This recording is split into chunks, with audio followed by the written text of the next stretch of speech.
Welcome to the Syndicate of Souls third open playtest.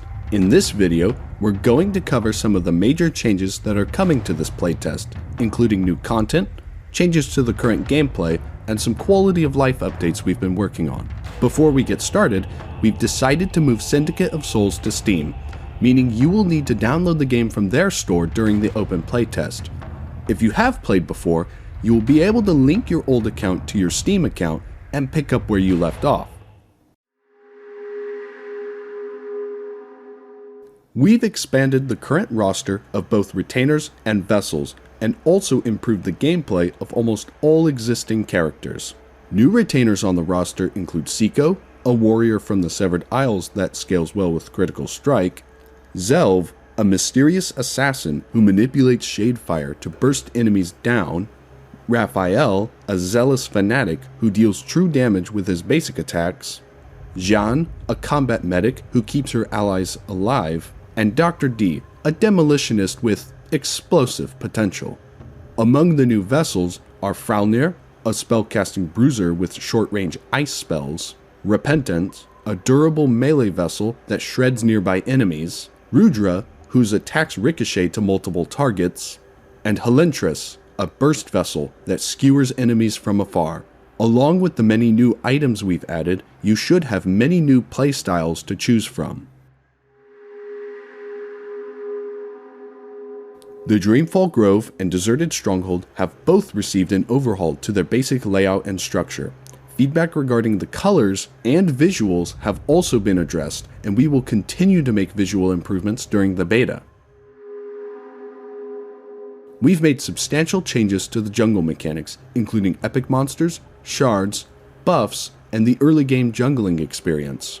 New jungle items help you take on monsters and automatically upgrade over time, granting stats and access to Cull to damage monsters with a delayed effect. The jungle has received some core gameplay changes as well. Ember Shards are now a shared, team-wide currency stored in the UI and can be used to activate shrines by anyone on your team. Instead of Obsidian Shards, the boss monsters now grant gemstones, which can be used to receive permanent stat increases and are part of a broader socket system, which we plan to flesh out further in future development. Lady Tessara also grants a unique buff for your whole team, causing your first attack against a structure to deal bonus damage. Vessels no longer have their own resource bar. Instead, your retainer uses their resource to cast vessel spells. The costs are adjusted depending on if your retainer uses mana, energy, or rage.